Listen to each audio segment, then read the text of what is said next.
Okay, you guys. So today I want to talk about the love bracelet today, but in full diamonds only. So if you are more interested in the sort of general love bracelets and the prices, I have another video which I'll link in the description below.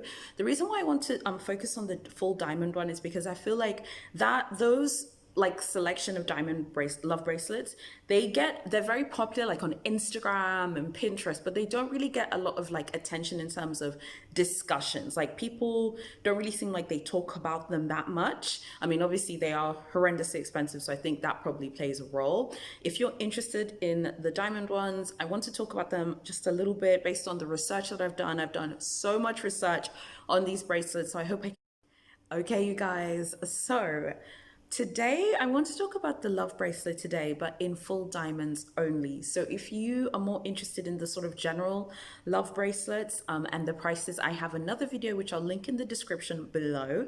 The reason why I want to focus on the full diamond one is because I feel like those selection of love bracelets, they're very popular like on Instagram and Pinterest, but they don't really get a lot of like attention in terms of discussions. Like people don't really seem like they talk about them that much. I mean, obviously they are horrendously expensive, so I think that probably plays a role. If you're interested in the diamond ones, I want to talk about them just a little bit based on the research that I've done. I've done so much research on these bracelets, so I hope I can give you information that you find useful.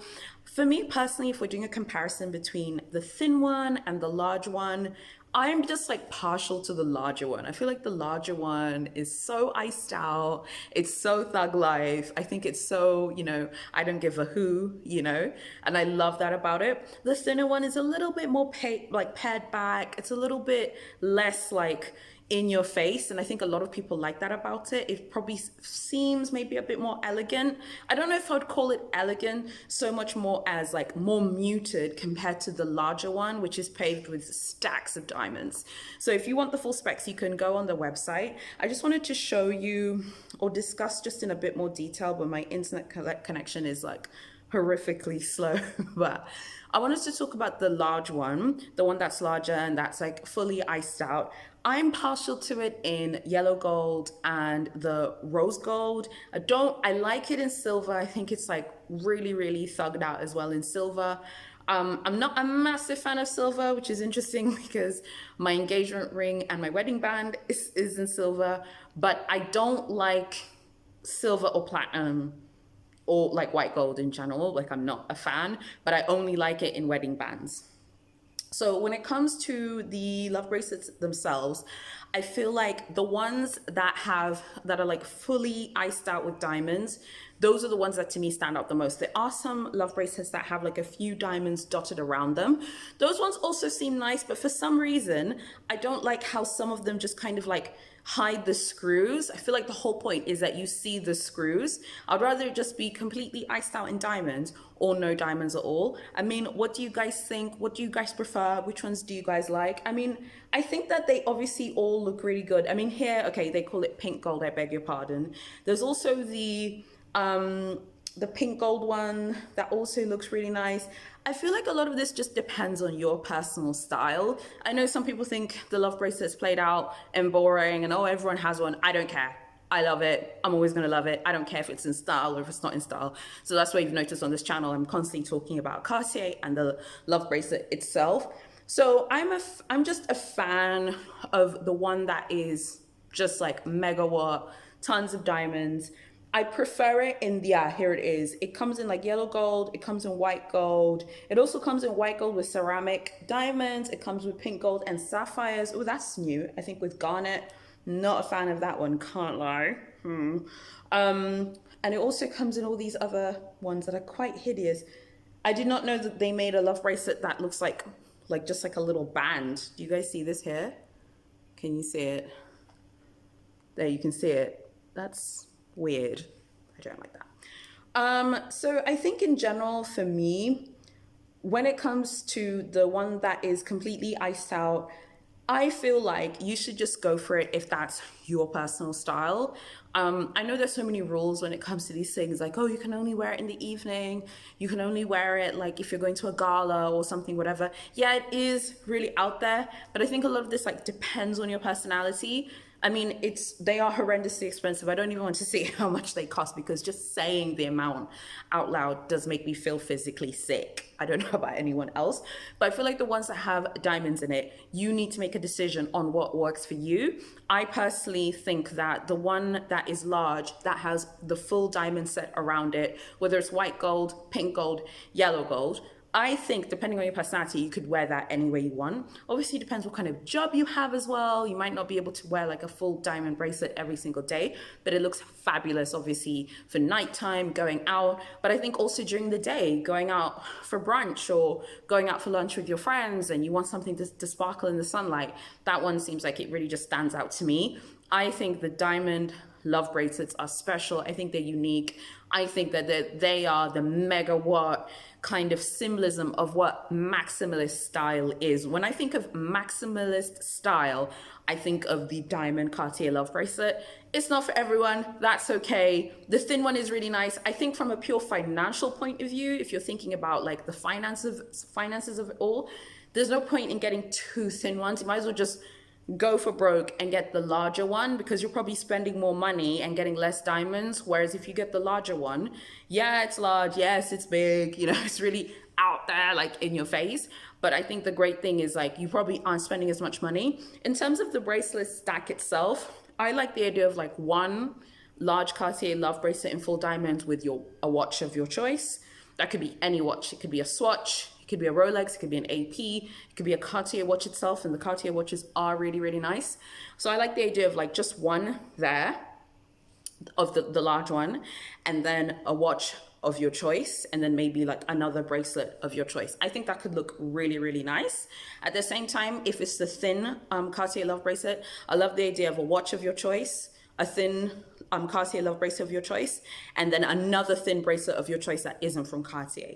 I think you could also just go off wearing one. I think that could also look really nice, but I just love how stacked bracelets look. They just look really like fun to me. They look like carefree, and it just looks like you're not really like, oh gosh, I can only wear one, you know, I have to follow fashion rules, I can't stack my bracelets anymore.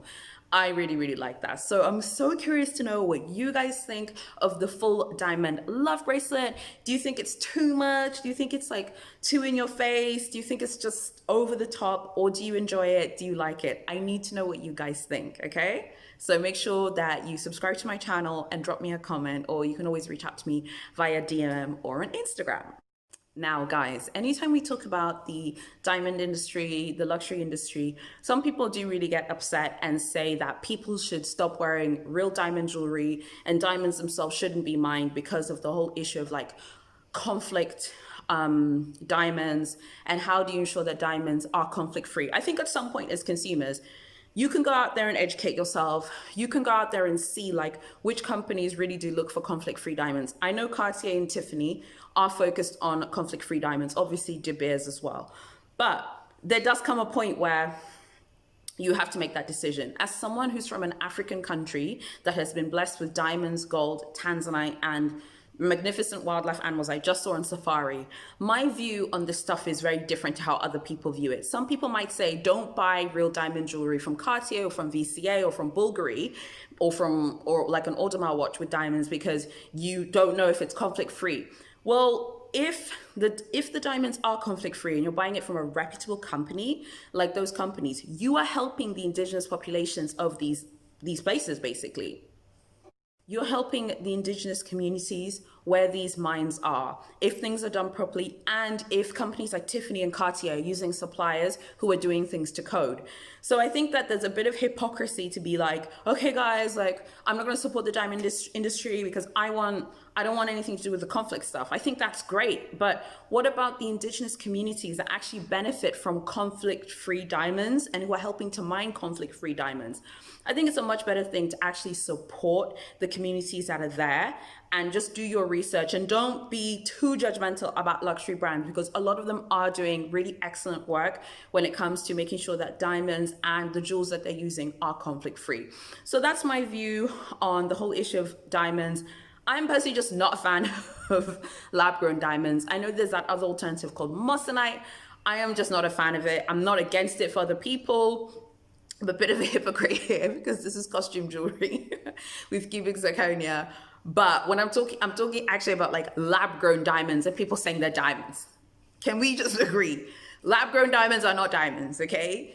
Diamonds are diamonds are diamonds. Let's just be clear on that thing, okay, you guys?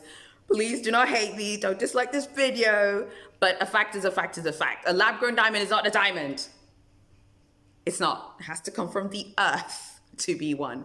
And just on a serious note, when I was on safari, one of the biggest things that we realized when we were there was the power of conservation and the power of empowering the indigenous communities where these incredible animals are. So for example, in terms of the wildlife animals, our government has done an excellent job in empowering and educating the local tribes where lions and giraffes are around these national parks to keep them safe, to not poach them, don't kill them for meat, because these incredible, magnificent, God-given animals actually support a thriving tourist industry, which is absolutely amazing.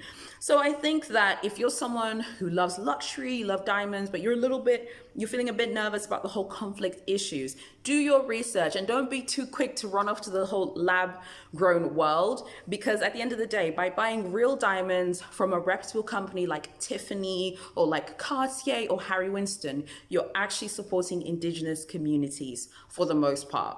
And I think that's really, really important. Guys, if you like this video, if you love luxury shopping, high street shopping, make sure you subscribe to my channel. I do 2 videos a week, every Tuesday and Thursday. I really need to know what you guys think. Don't forget to give this video a thumbs up if you liked it and subscribe to my channel. And I'm gonna see you in my next video.